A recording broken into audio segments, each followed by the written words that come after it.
Allah kita akan membahas pertanyaan masih seputar wudhu. Ini ada pertanyaan dari teman-teman tentang bagaimana hukumnya wudhu di kamar mandi atau wudhu di toilet. Karena tidak semua orang punya ruangan khusus untuk wudhu. Dan memang anehnya kita ini ya.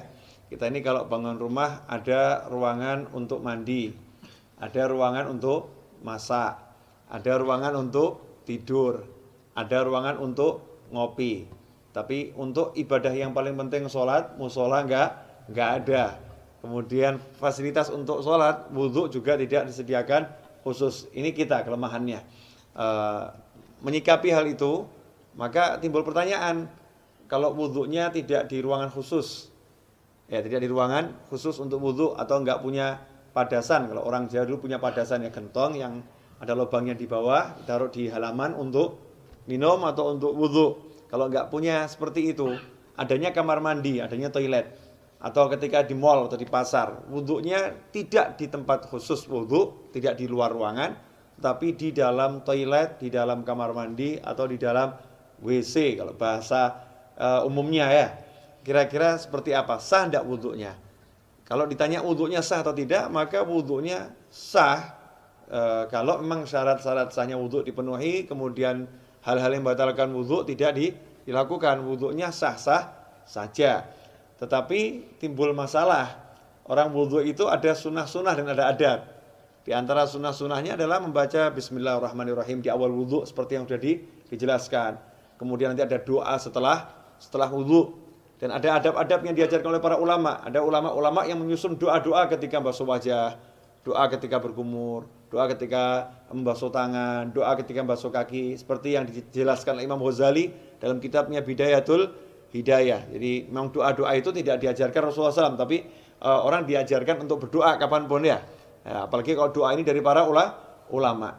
Lantas bagaimana kita mau membaca doa di dalam kamar mandi? Atau kita mau membaca Bismillahirrahmanirrahim sedangkan di dalam kamar mandi. Sementara kita ketahui Nabi kita Muhammad SAW mengajarkan agar kita tidak membaca lafzul jalalah, asma Allah, atau ayat-ayat Al-Quran, atau doa-doa di dalam toilet, di dalam kamar mandi. Emang apakah ada sumber hadisnya? Ada. Kita semua tahu baginda Muhammad SAW itu punya cincin. Ya, punya cincin. Khatiman min fiddah, dari perak. Ya, Rasulullah punya cincin dari perak, yang cincin itu fungsinya sekaligus sebagai stempel. Ya, fungsinya sebagai stempel. Dulu Rasulullah SAW tidak punya cincin, tidak punya stempel. Tapi ketika sahabat mengatakan, nih raja-raja yang pembesar-besar non-muslim itu kalau dapat surat, tidak ada stempelnya tidak mau terima. Ya, mereka tidak akan menerima surat kalau nggak ada stempelnya. Rasul pun mengikuti, kalau begitu buatkan saya stempel. Ya, buatkan saya stempel. Maka dibuatkan stempel, bunyinya Muhammadun Rasulullah. Ya, Muhammadun Rasulullah. Jadi Allahnya paling atas, berupa cincin dari perak.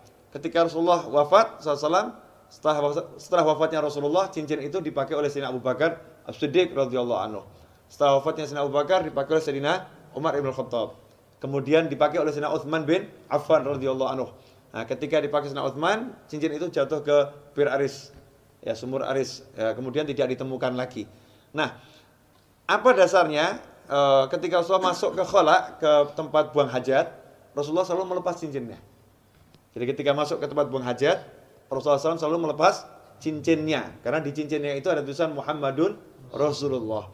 Kalau membawa tulisan aja tidak dianjurkan, apalagi mengucapkannya.